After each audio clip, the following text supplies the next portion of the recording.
एक एक दिन तोर जाता लेकिन तारा बुझात नहीं है जाए के जगह पर जाई पियावा जाइए जांच कर लगे तही पता लगी ए गुजरी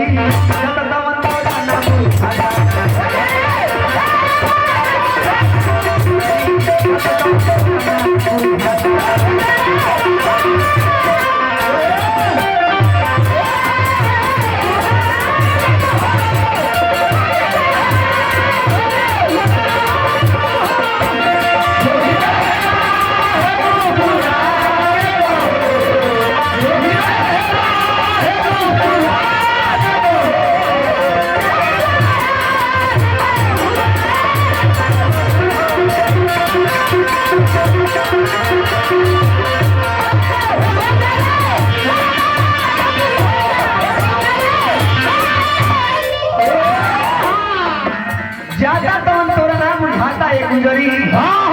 ज्यादा तो तोरा ना बुझाता एक एक दिन हर समय गिरता लेकिन तेरे पर ध्यान नहीं देते जया जाइबू पियावा जया जांच करी है वो जांच में पकड़ा जाइबू तैया बड़ी वजन हो जाए अजय बाबा कभी कहले मुर्गी के भाव लगता हिसाब से मुर्गी मरी हो चुरकी बिगड़ जाए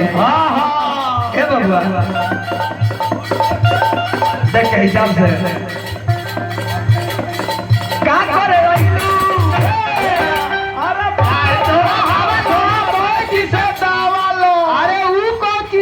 एसी लो गैस ना बनाई बैठ से दबा लो फिर से मारा फिर से लाहे लाहे ऐसा मरी है कि चौकीए पर रही हो मारे के घर में नीचा मत चल जाई ना तो ऊपर नीचे हो मारे ले ए बबुआ का करे रहिलू चापा छोड़ा हवा लो बोए जिसे चावा लो अरे कौची के हो बड़ी बात हो का करे रहिलू का करत तारू माया में दीनो हो रहा ए गुजरी माया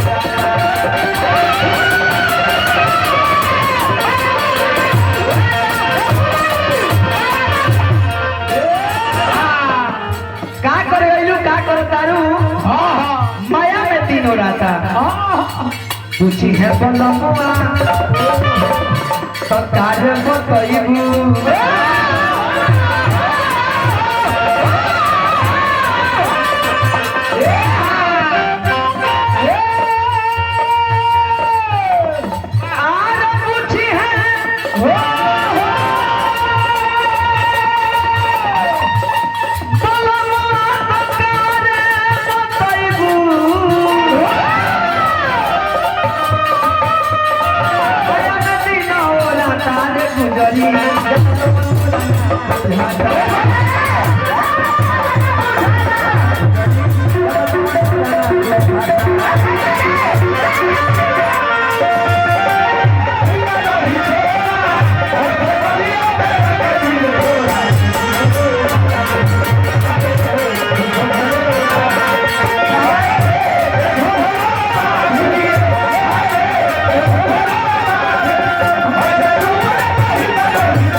कभी कहले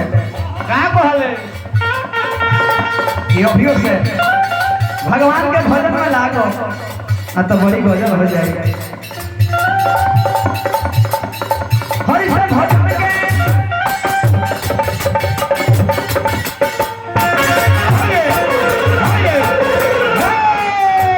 मतलब पर के जरूरत निकलते हो जाएगी अरे भजन तू करो हरि से नाता हो तो के गुजरी हरि से नाता हो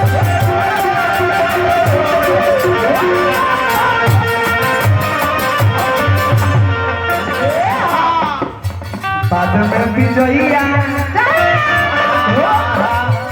अरे लगे न सताई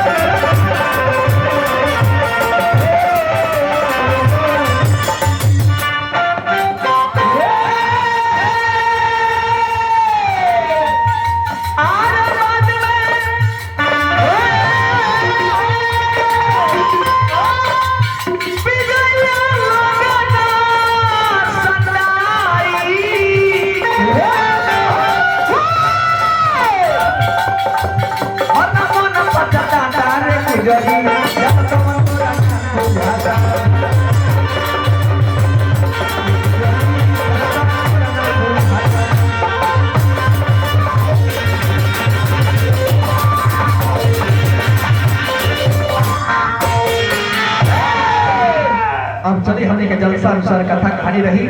भगवान के राम विवाह से सेवा रही वाह वाह वाह अच्छा होई तरी